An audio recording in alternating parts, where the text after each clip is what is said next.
Hey everyone, I'm going to give everyone a minute to get the notification.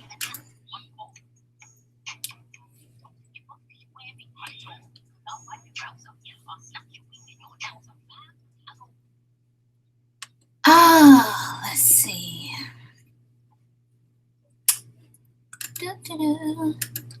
I'll give everyone another minute or so to get the notification and then we'll get started. I hope you guys are having a great week. I know it's still early in the week, it's only Tuesday. But after today, we'll be at the halfway point, right? So if you're watching, when you come in, if you don't mind, if you could please like the video and make sure you're subscribed to the channel. Hi, Black Rose. How you doing? It's good to see you. Hey, Kay Johnson. So I want to talk today about a couple of things. How are you guys doing? Black Rose and Kay Johnson. I'm going to be talking about Alice Walker. And I'm also going to talk a little bit about Kimberly Crenshaw. And I want to talk about colorism, womanism, and intersectionality. All three are concepts that were defined by Black women. And I want to talk about the ways that we as Black women often create ways to define our experiences only to have other people come in and change the meaning. That's good. I'm glad you're taking it easy, Black Rose. It's always okay to have a wellness day. That's what I call it. I think a lot of times as Black women, we're encouraged to be strong and be on the move so much that sometimes we don't take time for ourselves. So, I'm gonna drop this link to an article that is talking about the 25th anniversary of The Color Purple, because I did. Hi, Deacons of Defense. Oh, that's fine, Kay Johnson. I appreciate you for listening. This is a link to an article that was written about 25 years after The Color Purple, because I wanted to know why people seem to hate Alice Walker so much, particularly some Black men on social media. It seems like whenever they talk about her, she's just like the worst thing ever. And I realized that a lot of that comes from The Color Purple and the way that people responded to that movie. I'm sure a lot of people who hear of Alice Walker, that's the first thing you think of, the movie Color Purple. You know, so many famous people were in that movie. Oprah, Whoopi Goldberg, I think Danny Glover. Good gracious, that movie it was like the launch pad for a lot of Black actors. And, you know, Walker ended up winning a Pulitzer Prize. She became the first Black woman to get the Pulitzer Prize for fiction for The Color Purple. It sold 5 million copies, been translated into 25 languages. The movie made over $100 million, which, I mean, that's amazing, especially for the mid-1980s. The musical was a hit in New York, Atlanta, Chicago. People have purchased over $5 million worth of The Color Purple souvenirs. And a lot of people believe that the book changed the face of African American literature. However, it caused Walker to get quite a bit of criticism from other Black people. She feels that the way that the book was received damaged her relationship with her partner. So it definitely was not only life-changing for the way that Black women are represented in literature, but it was life-changing for her. So I just want to talk a little bit about that and then kind of get into the conversation about why it's so difficult for us to really talk about our experiences and how that makes it easier for others to co-opt our thoughts and our ideas. And one thing that happened after The Color Purple is that Alice Walker was accused of betraying her race, of hating Black men. She was accused of damaging Black female and male relationships. People made certain assumptions about her sexuality, all over her writing a book that a lot of Black women felt like captured their experiences. Yeah, the movie still makes me cry too, Black Rose. I think it's a great movie. So it made me think about a couple of things because, if you think about right after slavery, maybe into the early 1900s, this movie named, I think it was called Birth of a Nation. That movie comes out in the early 1900s, and, people were offended about the way that Black men were depicted. And so what I feel happened during the civil rights era is that there was this huge effort to present Black people in general, but Black men specifically, in this way that would make the dominant society feel, quote unquote, comfortable living with and living around and working around Black men. So anytime you had Black women who were a part of those movements talking about their individual experiences, if they shared an experience that was anything other than positive, they were publicly shamed out of speaking about those experiences by other Black people, because it was almost like speaking out against Black men would somehow hurt the overall push for civil rights.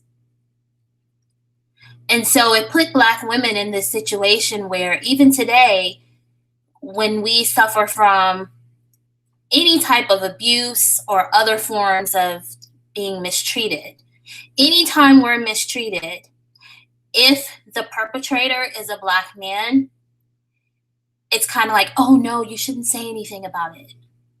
A YouTuber named Tasha K did an interview with a guy, I think a few days ago, talking about how her husband was cheating on her. And the guy was saying that initially Wendy didn't want to leave him and didn't want to make it public because she didn't want to present her husband in a negative light, because she didn't, basically something about not wanting to tear down the Black man's image. And it reminded me of something I heard back when it came out that Jay-Z had cheated on Beyonce. There was a Black man on YouTube, and he said something that always stuck with me. He said, why is it? Because when Jay-Z was talking about his cheating, he said all of those experiences helped him to grow as a man and helped him to appreciate his wife and blah, blah, blah. And this Black male YouTuber made a good point. He was like, why is it that anytime we hear these stories about a Black man who has grown into a quote unquote better man or a more mature man, why is it that he leaves a string of heartbroken women behind him? Why does the Black man's growth seem to come at the expense of Black women? And so I just wanted to open up with the reception to Alice Walker's Color Purple, because that often happens when you have any Black woman sharing an experience. Now, mind you, according to Alice Walker, The Color Purple is actually a work of fiction, but it is one that resonates with a lot of Black women because it, you know, it is what it is. It's what a lot of us experience. And so, as a matter of fact, and I'm going to try to find it before I close out the live stream, but I had found an article that talked about campus rape. And it was specifically focusing on HBCUs. And in this article, they had interviewed rape victims and sexual assault victims who were victimized by their male counterparts on HBCU campuses. And these young women said that they didn't report what happened to them because they felt conflicted. Because on the one hand, they wanted justice for themselves, right? They wanted those men to be held accountable for the fact that they had raped and sexually assaulted them. But on the flip side, they actually felt an obligation not to say anything because they didn't want to, quote unquote, take the Black man down. Which to me is very unfortunate because it puts so many Black women in situations where we just end up suffering in silence. And I do think that people who are protective of the Black male image use that very effectively to kind of keep us from sharing our experiences. So in her essay, well, it wasn't an essay, it was actually her book in 1983, In Search of Our Mother's Gardens, Alice Walker used the term colorism. And so I'm going to share the link to this article from Time magazine. Give me a second. All right, there we go. So she used the term colorism in 1983. And it's interesting because the word colorism is not recognized by the English language. So if you type colorism into a Word document, you're going to be prompted to correct the spelling error. But Alice Walker is recognized as being the first person to use the term colorism and to really give a definition to the shade preference that exists amongst Black people. And so in her book, In Search of Our Mother's Gardens, Walker defined colorism as prejudicial or preferential treatment of same-race people based solely on their color.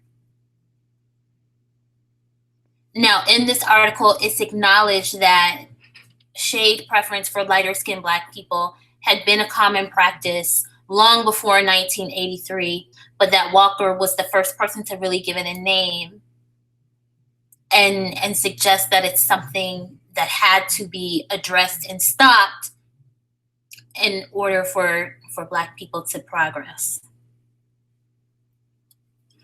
And I understand that now colorism is used to address shade preference that exists all over the world, whether you're talking about the Caribbean, Africa, East and Southeast Asia, Latin America.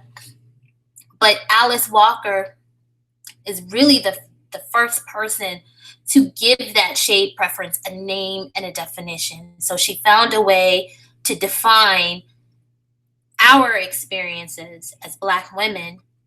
And now that definition applies to so many other people that it's kind of like when people think about colorism now, and even when you see it discussed in mainstream conversation, for a lot of people, their first thought when it comes to that is not necessarily Black women. And then when it is discussed with Black women in mind, people tend to assume that, colorism is about dating and relationships and, wanting to be quote unquote chosen. And in doing that, people fail to acknowledge that, shade preference actually exists in certain employment fields and not just entertainment. The Guardian is currently doing a series on colorism, and part of that series is talking about how all over the world, people in the same field with the same qualifications, with the same amount of experience, in some cases are paid less if they're darker skinned. Hey, Delphia. So there's the colorism conversation. And now, give me a second. I want to go into womanism and intersectionality, but I think I forgot to open up one of my articles. So hold on 1 second. 1 second.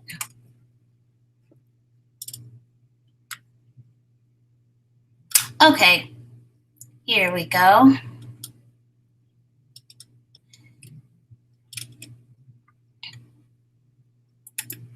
So womanism is a term she first used in 1982.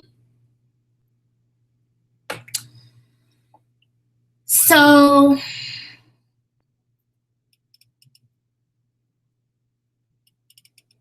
I'm going to paste this into the chat. And basically, womanism was designed to empower Black women because there was nothing really in feminist theory that supported Black women and the cultures and traditions, in our background. So,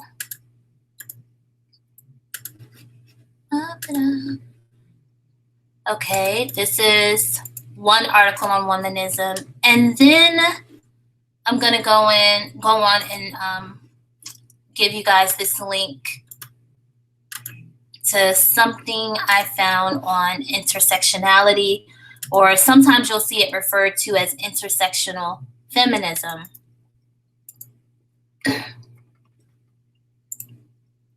So,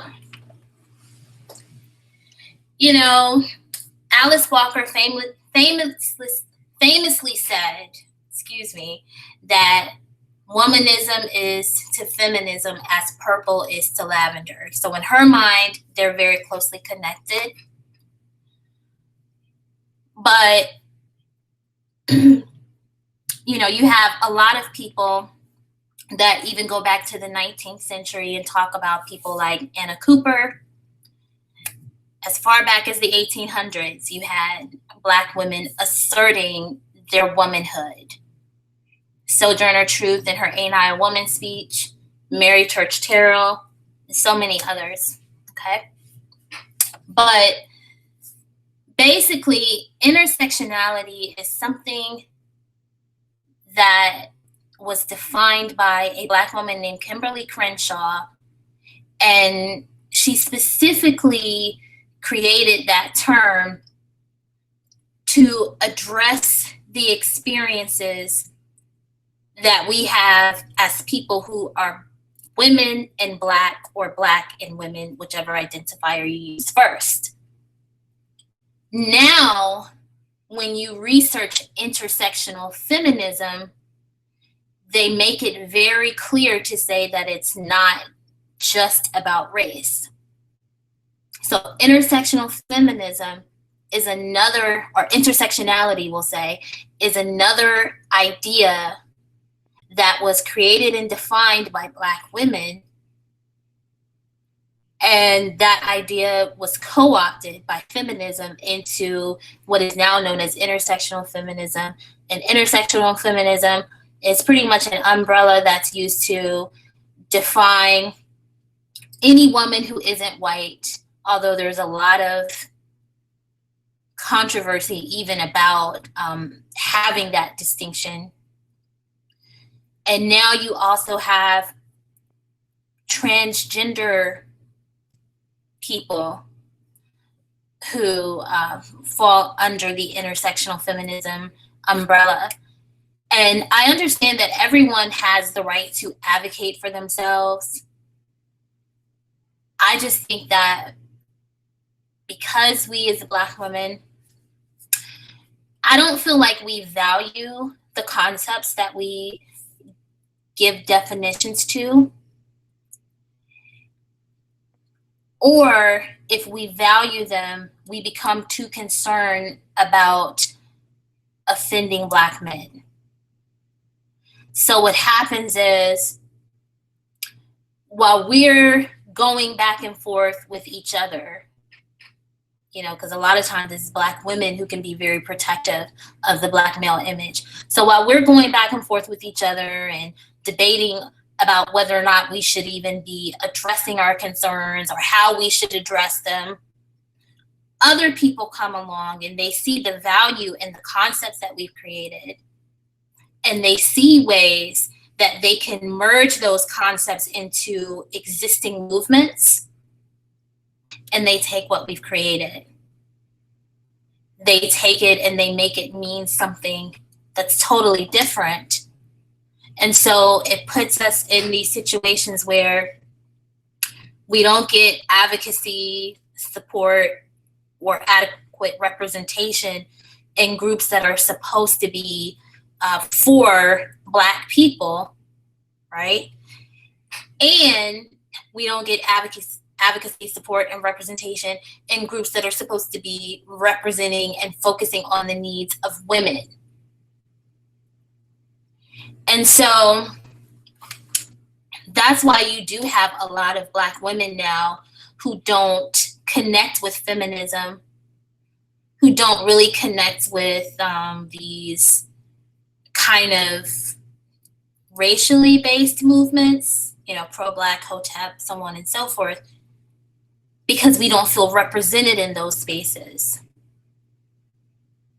And so that's why you see more Black women, in my opinion, clinging to womanism. Hey, I can care less. You see more Black women clinging to that term womanism because it's, from what I found, it's one of the only concepts in feminist theory that was created by a Black woman and that hasn't been morphed into something else.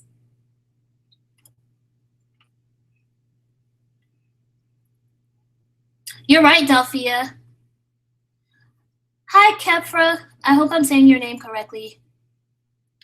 You're right. We're too afraid of offending everyone to the point where it's almost like, as a collective, Black women don't, instead of offending people, you know, we just say, well, we just won't worry about any support or advocacy for ourselves. And it gets to this place where, listen, and this may sound kind of harsh, but it is what it is. It gets to this place where, you know, when you have these organizations and movements that take money and advocacy to be able to operate, it gets to this place where it can be a liability to advocate for Black women as a collective. Because, you know, you see certain cases that come up, and people always say, well, why doesn't this movement stand up for Black women? And why doesn't this movement stand up for Black women? You know, they say, well, what about this women's organization? What about this particular organization? And it's like, okay, well, you guys walk around all the time saying you can't connect to feminism, or you can't connect to this particular movement because you don't want to put your womanhood over your Blackness. So if you put your Blackness first, then when you deal with gender-based discrimination, why don't you expect advocacy from these pro-Black organizations? Because these are the organizations that you're giving your money and your support to. So why don't you ask them to support you? because you won't give your money and support to organizations that are focused on pro women or pro Black women's causes. So a lot of times when stuff happens, I think that people just look at us and say, well, you know what? If we step in and advocate for you and support you, you're going to call us racist for trying to protect you against the man that's abusing you. You know, people are starting to notice that, you know, when these stories come out in the media about a Black woman being abused, people are noticing the difference in how Black women respond. Just like, I think it was I don't know if it was Texas or somewhere else, but remember that story of the mother that made an early morning Walmart run, I think with her 3 or 4 children, I think it's all daughters, and someone shoots into the vehicle, killing the 7-year-old girl. And when everyone thought that the shooter was a white man, you had all of this support and advocacy from Black people saying, oh, we need to protect our Black girls. You know, they were pointing out, you know, Black women should be able to make everyday basic runs to the store with their children without worrying about their children being shot. Everyone was up in arms until they caught the suspects. And when you see that the suspects, well, both of the guys in the car were Black. One guy says the other guy is the one who actually shot and killed the little girl. But when you see that the men involved are Black, then all of a sudden, no one was talking about that case anymore. And if they did talk about it, they started spouting out these wild conspiracy theories. Oh, well, they probably didn't do it. They're just the fall guys. Really? Like, people really just sat there and acted like we don't see stories every summer of Black children being shot and killed, you know, due to drive-by shootings. So when people see things like that and they realize that your ability to care about something is going to be determined by whether or not the perpetrator is a Black man, people decide that it's not worth the money or the effort to defend you. You're right, I can care less. People offend us all the time. All the time. As a matter of fact, you know, there are some people who are upset about some of the conversations that we as Black women are having on social media. And I've heard it several times where guys will be on various different platforms and they'll say, well, yeah, Black women need correction and critique, but this is going too far. It's an ongoing thing amongst Black people. It's always okay to talk about what's wrong until you start pointing out things that Black men do. Discussing something about an individual Black man all of a sudden becomes an attack on the entire collective. We saw that with the conversations on here about R. Kelly. You had people saying, oh yeah, well, R. Kelly is wrong, but you know, we can't let people hurt the image of Black men. They don't realize what they're saying about themselves. When you defend the worst amongst you, you're basically saying that that person is a representative for you as a collective. And unfortunately, it was a lot of Black women saying that dumb shit too. Oh, we can't let them take our good black men down, and it's like, okay, this man was a pedophile and a hebephile, so that's not a good man. And you don't realize that you're protecting this black man at the expense of his black victims who were women and girls.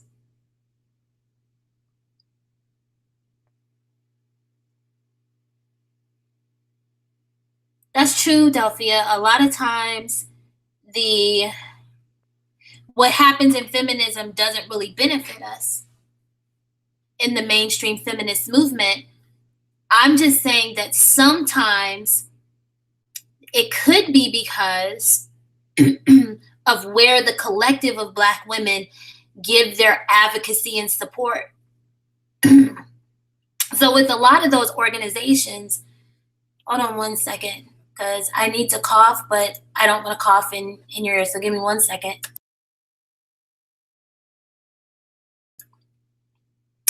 Okay, sorry about that. But with a lot of these organizations, it costs money to run an organization. They have a staff. They often have a payroll. When they organize nationwide campaigns, all of that stuff costs money. Even if there's a maximum on the salaries they can pay out, when they have the representatives of those organizations traveling, they got to pay for their hotel accommodations, food, travel. So all I'm saying is that with a lot of organizations, and they're not going to get on TV and say this because it's not popular, but with a lot of these organizations, where they throw their support is based on what's financially beneficial. And because the collective of black women cannot get on code when it comes to some basic things, it's not financially beneficial to them to support a collective of women who ignore their own pain. I've literally heard black women be very dismissive when people try to have conversations about the domestic violence rates, the rates of sexual assault, the rates of molestation that black girls experience. There are some studies, people are still trying to verify the authenticity of these studies, but there are some studies that suggest that up to 60% of black women have either been raped or molested by the time they're 18. But when you try to have a conversation with the collective of black women about that, people start defending the perpetrators. They start tying it back to racial oppression and white supremacy. And it's like, okay, sis, but the people molesting these girls, raping these women, abusing these women, and we know that in some cases domestic violence can end in murder. So in murdering these women, a lot of times are black men. So you're right, we don't get the advocacy. I just wonder in modern times if we need to consider that it's because of our response to certain things. You're right, Delphia, we do need to stop worrying about black men simply because they don't care. They don't care about a lot of the stuff we talk about. And to be completely honest, a lot of black women don't care. It's very sad, but I was thinking about how, in a lot of ways, how successful the Me Too movement has been. I've got my qualms about the Me Too movement, okay? But the reason the Me Too movement was successful is because white women got on code about some basic things. Because Hannah looked around and said, oh no, If he gets away with doing that to Becky, he'll try to do it to me. So Hannah and Becky found out how to team up to address the issues that they felt like they were experiencing. And the perfect example of that is what happened during the Brett Kavanaugh hearings. You had Susan Collins, a representative. No. I think she's a senator from Maine. And then she's a Republican. And then you had Dianne Feinstein, diehard Democrat. Feinstein supported Brett Kavanaugh's victim, Dr. Ford, and was very passionate in that support. Susan Collins didn't feel like there was enough evidence, and so she felt like Brett Kavanaugh should be confirmed. But when Susan Collins stood up on the Senate floor and gave her speech and her explanation as to why she felt like he should be confirmed, she made sure to point out that she supported, sexual assault victims, and that she commended the lady for coming forward and giving her testimony. And she made it clear. She said, the only reason that I feel like we should proceed with the confirmation is because I don't feel like there's enough evidence. Why? Because she knew that if she wanted to be cool when she got back home to Maine, she needed to let the rest of she needed to let the collective of white women know that she was on code when it came to supporting sexual assault survivors. So all I'm saying is that, more of us as Black women, when I say us, I'm not talking about those of us who are in the divestment community. I'm talking about the collective. So I'll say the collective of Black women needs to do a better job about being on code when it comes to addressing certain issues, rape, child molestation, domestic violence, and other ways that we are abused. We have to get on code as a collective of women. I don't think it's ever going to happen, at least not in my lifetime, but still, we would have to be on code as a collective of women to say, we don't accept abuse from anyone, and we will drag you from one end of the earth to the other if you abuse us. And we don't care who you are, what color you are. But you're right, Black Rose. A lot of times Black women use the excuse of not wanting to put a quote unquote good brother in jail.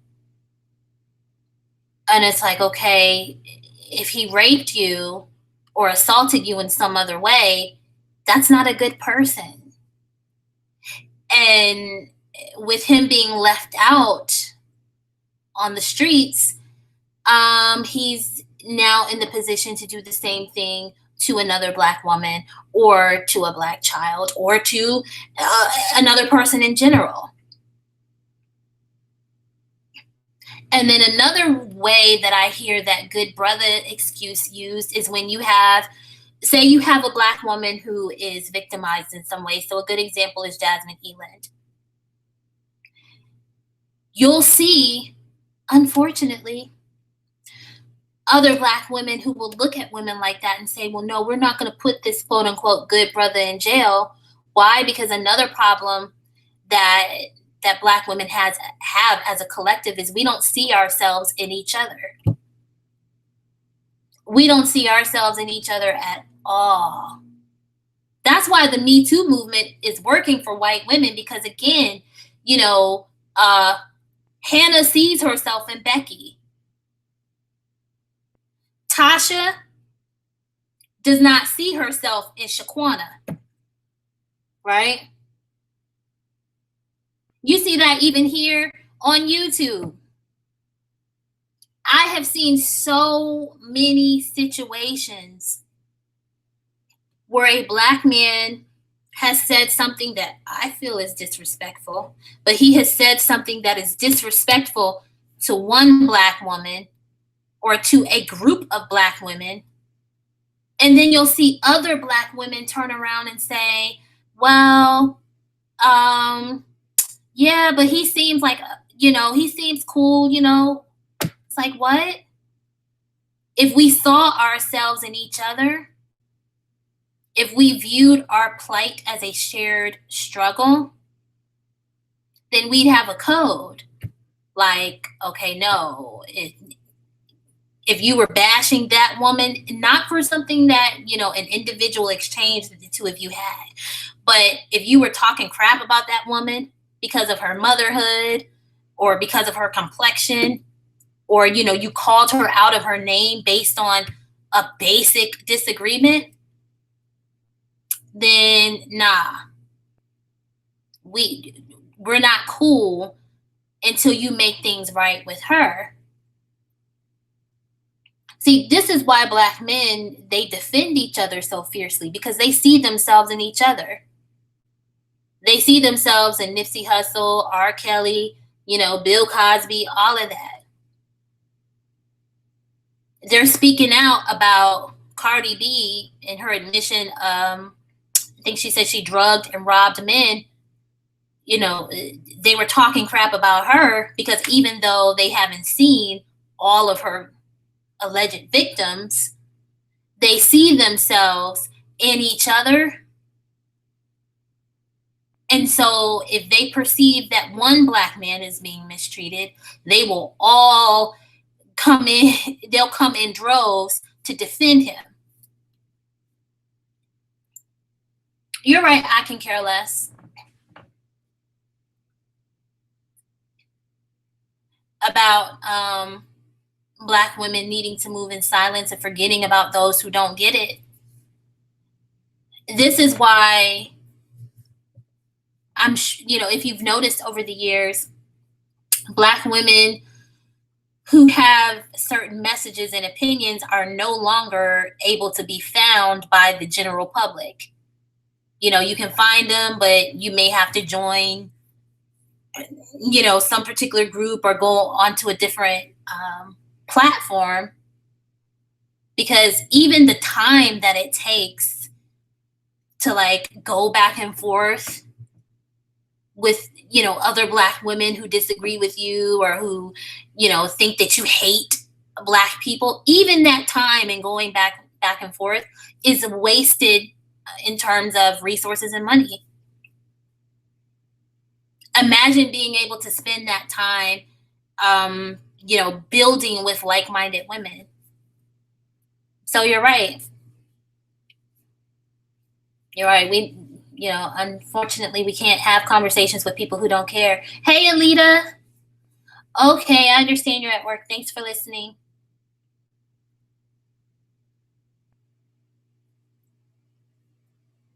Yeah, there are a lot.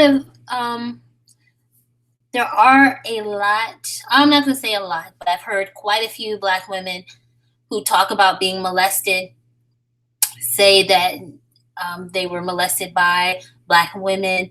Actually, there was a story that came out about a mother who was allowing her boyfriend to molest her daughter, and she was also molesting her daughter. So sometimes you're right. Sometimes divesting is about divesting away from anyone who isn't like-minded. And sometimes that will mean other Black women.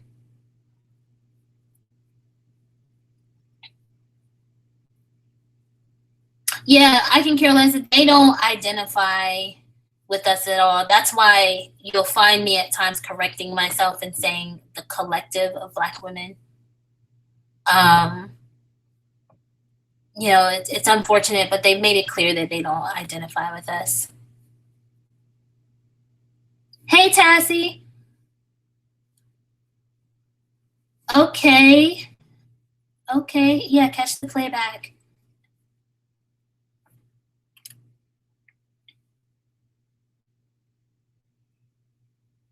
Yeah, Delphia, that was Lena Dunham. A Black woman made an accusation against one of her friends, and she was very dismissive about it and only gave a public apology because you know, because she was feeling the wrath.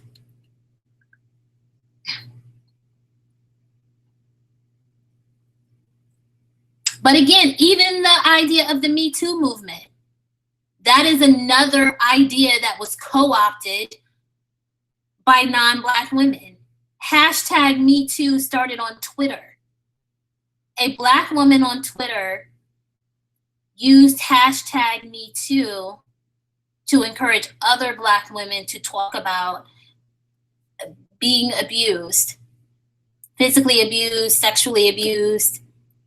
And that's how hashtag Me Too, really trended on Twitter and became popular, because you had all of these Black women sharing their stories. And then Hollywood and women's organizations use the Me Too movement to, As a matter of fact, let me see if I can find this really quick, because that's another thing. A lot of people say that Me Too was specifically designed to go after Black men, but I saw an article that talked about the number of men who had been called out during the Me Too era. So hold on one second.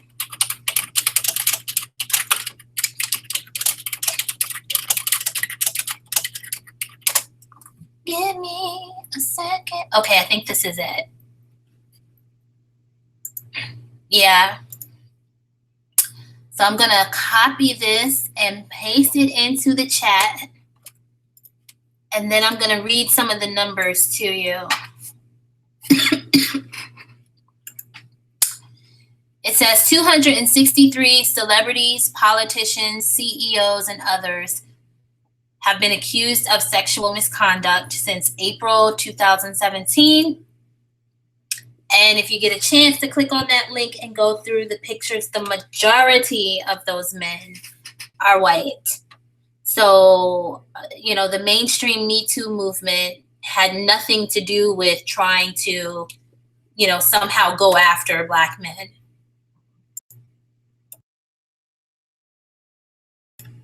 But understand, even if that were the case,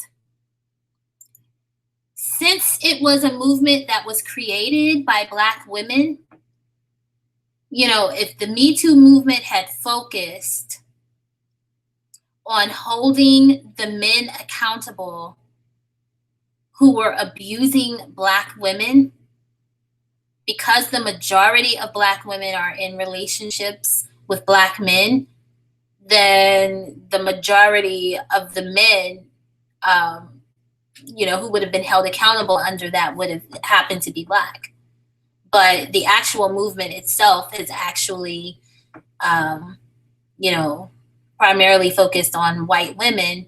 And so since most of them are with white men, that's who's primarily been held accountable. Yes, Alita, always. Always. And that's why I think that in this social media era, we have to be, I'll say we, because divested Black women, since some of the larger platforms are being more watched, Black women in general have to be very careful about making sure that when we create ideas, make sure you find out how to trademark it, so that someone can't come along and take your idea. But yeah, now when people think about the Me Too movement, no one remembers that it was a Black woman that started that hashtag, or that it started specifically to address the ways that Black women are abused. Delphia, I don't know why she didn't take it back. I don't know if she could have. But if I were her, I would at least try to make sure I had the trademark on hashtag Me Too, so that, people wouldn't be able to sell shirts and stuff. But I wonder if that's why, it went from Me Too to hashtag Time's Up. And I wonder if that was the mainstream's way of making sure that she wouldn't be able to come for them for hijacking her idea. Yep, that's very true, Alita. And this is why, as a collective, I just feel like Black women need to be better at supporting each other. Because I saw, this is unrelated, but it ties into what you were saying about people trying to learn from us. There's a Black woman that is self-taught in doing nails. Then she went and got her license and stuff like that. And she would show clips of her doing her nails like on YouTube and Instagram. And then she opened a shop. And initially, her goal was to teach Black women who wanted to go into cosmetology how to do nails. So she's actually licensed to teach. I don't know the field they call it, but she's licensed to teach people who want to become nail technicians. But she did a live a few months back on Instagram and was talking about the fact that if she wanted to really make a profit off of her teaching people how to do nails, that she would have to open herself up to other groups of women. She said because the primary group of people inquiring about her classes are not Black women. And so it's just like so unfortunate, because she was saying that in the part of the country that she's in, there's a real market for talented nail techs. And she was like, Black women could have really cornered this market. But, but what she ended up doing was opening up her classes so that people could like take them online or do them through Skype. And so she's been able to reach more Black women that way. Yes, Delphia, we do need to trademark all of our stuff. All of it. Because, since Kimberly Crenshaw really created the term intersectionality in 1989, that was 30 years ago. So now when people hear the term intersectional feminism, they don't even know that the whole concept was created by a Black woman to specifically address, the double identity of being a person who is a woman and Black. The whole concept of intersectionality is an extension of Alice Walker's term womanism. And so now I understand why I don't really hear womanism a lot in feminist theory. They just use the term intersectional feminism and use it to define everyone who isn't white. And that's very condescending in a way, because what it means is that in feminist theory, you're either white, you're either a white woman, or you're an other. Do you see what I'm saying? So your experience doesn't have a specific acknowledgement or definition under feminist theory. A lot of people would disagree with that, but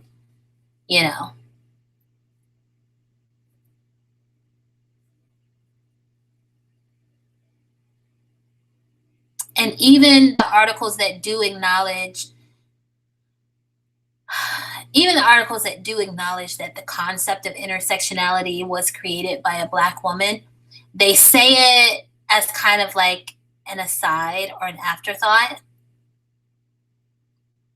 Or they'll say Kimberly's name, but they won't acknowledge that she specifically created that to have a space for Black women in feminist theory.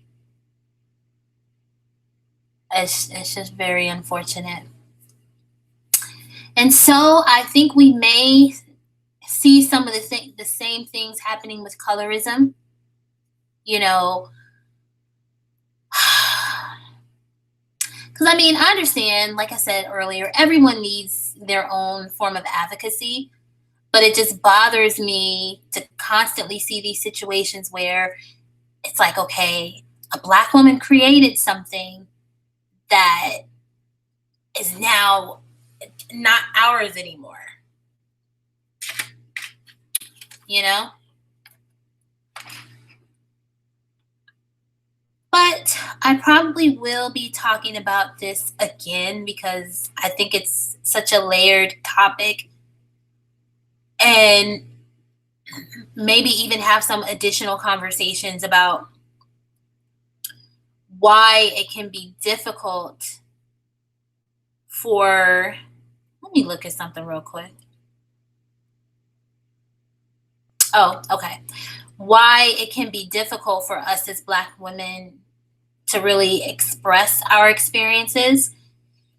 And then I also want to have some live streams about whether or not we as divested women, as divested Black women, should we even really be trying to take the time to explain these things to Black women who aren't divested?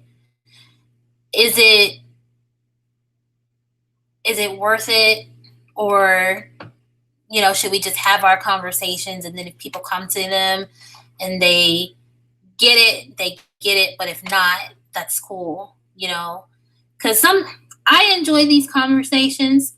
I just feel like it's been ongoing literally since the days of like Anna Cooper and Sojourner Truth in the 1800s. Like, you have literally had Black women for well over 100 years trying to say, sis, you need to make sure that you advocate for yourself based on your status as a person who is both Black and a woman, or a woman who is Black. And it's kind of like, okay, how long do we have to have these conversations? And is it worth it to open yourself up to what can come along with that? You're right, I can care less. They don't look at us as human at all, and a lot of times they don't want any association with us unless they're using us for something. You know, that's why the Me Too movement is trying to get rid of, I think there's a Black lady, she's pretty young, that is kind of one of the women who's the face of the Me Too movement. But now that the Me Too movement has gained traction, and now that they have a lot of foot soldiers who participate in the marches, now they're trying to find a way to knock that Black woman out of her position. Because I think, based on what she described, when you sign on for a position with leadership, you know, it's like for a specific term. And she made it very clear. She said, I plan to serve out my full term, but there are people that are actually trying to get her to step down. So a lot of times when it comes to non-Black women, unfortunately, they're just as dismissive towards us as Black men. You know, we're only useful to them as long as we are talking about the things that they want us to talk about. So it's the same kind of thing. So just like if you talk about an experience where you were abused by a Black man, you'll have Black men say, you know, why are you talking about this? Because primary focus should not be your womanhood, it should be your race. But then if you go into a mainstream feminist circle and you say, you know, I noticed that you don't have a lot of Black women in positions of leadership, or, you know, you have Black women who are contributing to this organization and who are actively participating in this organization, but this woman was sexually assaulted and she needs help paying her legal fees. And I noticed that you didn't help her, but you helped this white woman over here. Those white women will look at you and say, well, why are you talking about race? because we should stick to the issues that help all women. And so the original idea behind intersectionality was to create a space in feminist theory that understood that for us, gender and race are not separate because we walk in both of those spaces. So that's a very good point. They do the same thing that Black men do. You're right, Delphia. I think a lot of Black women view their identity as being closely connected to Black men. And so they feel like Black women will rise as Black men do. And it's like, okay, girl. But once they get two nickels to rub together, they start bragging about finding a non-Black woman or going down to Brazil, sounding crazy as hell.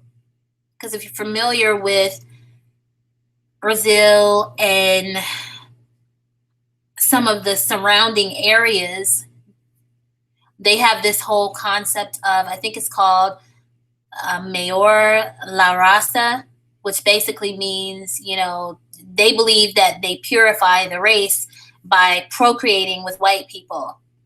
So in Brazil and in parts of Latin America, they actually seek out like very white looking men, like Russian and, Eastern European and stuff like that. So a lot of those women are not actually looking for relationships with Black men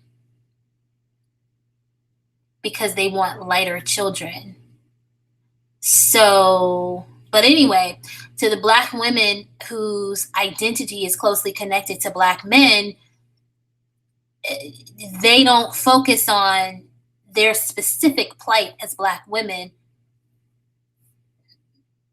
Because again, in doing so, they feel like, well, if you call out Black men, you're aiding white supremacy. And it's like, okay, well, what is that Black man doing to you when he abuses you, when he, sexually assaults you? What is that Black man doing to Black children when he molests them? And it's just this whole idea of elevating Black men and boys over the plight of Black women and girls. But it goes back to what I was saying earlier. A lot of Black women don't see themselves in other Black women. So, when a Black woman experiences something, a lot of other Black women will look at her and say, well, that's her problem. That's her issue. Yeah, you're right. I can care less. I don't think that the collective will ever be on board. And so, I gave up on that a while ago.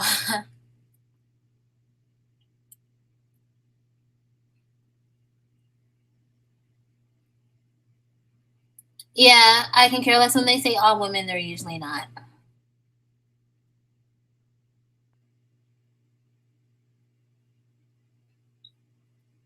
Yeah, male identified Black women are definitely not our allies because they will ignore the things that we experience. They will ignore the things that we experience to support Black men.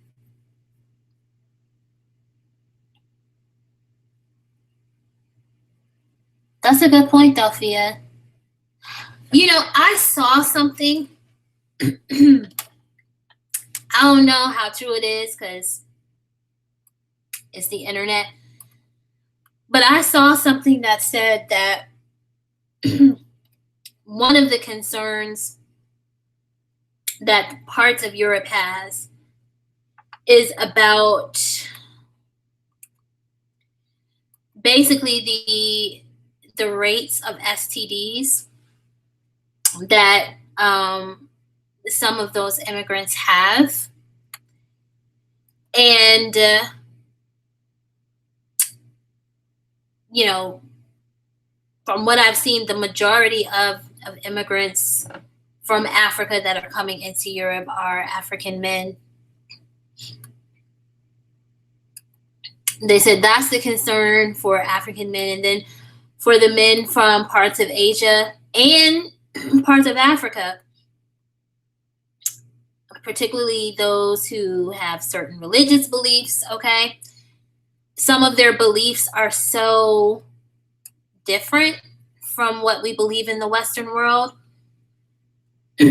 So in the Western world, we've understood for a long time, right, that people should not be marrying their family members, should not be procreating with their family members. But people in certain parts of the world who believe in arranged marriage, believe that. So sometimes when people get to the place where they're having these conversations about immigration, it's not just a race issue, but people feel like that the people are so culturally different that they feel like it would be almost impossible for them to assimilate into the societies. And given the fact that a lot of those men come from places where there is no legal consequence for like raping and abusing women and children, there's a real concern about allowing those people into different parts of the world.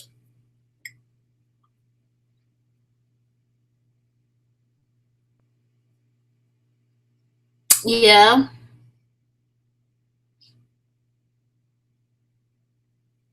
Yeah, I feel like male identified women are concerned, male identified Black women are concerned about like racial longevity. But to me, that's not something that's in a woman's control. The last study I saw said that it's up to 24 or 25% now of newly married Black men don't marry Black women. And that's just the marital numbers. I mean, it's depending on what part of the country you're in. If you look around, a lot of Black men who are in, living arrangement type relationships are not with Black women. And being honest with you, a lot of the Black men that I know that have children, usually if a Black man has more than like 2 kids, at least one of the mothers is a non-Black woman. So, I don't understand what they're holding on to, but I've gotten to the point where I'm beyond trying to understand it. And so that's part of the conversation I want to have at a later date. The pros and cons of divested Black women really trying to reach out to other Black women. Should we focus most of that on younger Black women? Is it true that older Black women can't or won't change? I have my personal feelings on that, but I think it would be a good conversation to have with a live stream so you guys could give me your thoughts live. But I know we are almost at an hour, so I don't want to take up too much of you guys' time. But thank you so much for being here and for participating in the conversation. I really enjoyed all of your comments. I hope that I did this conversation at least a little bit of justice. I'm thinking that anyone out there who is in graduate school or who's working on a PhD, if your field is feminist theory or womanism, intersectionality, this would be like an interesting thing to research, right? How ideas like womanism and intersectionality are co-opted by larger movements, or your thoughts on colorism and how it's being co-opted into other conversations. But I need to go get some water. My throat is a little bit dry. But I hope you guys have a good day, and I will talk to you guys soon. Bye.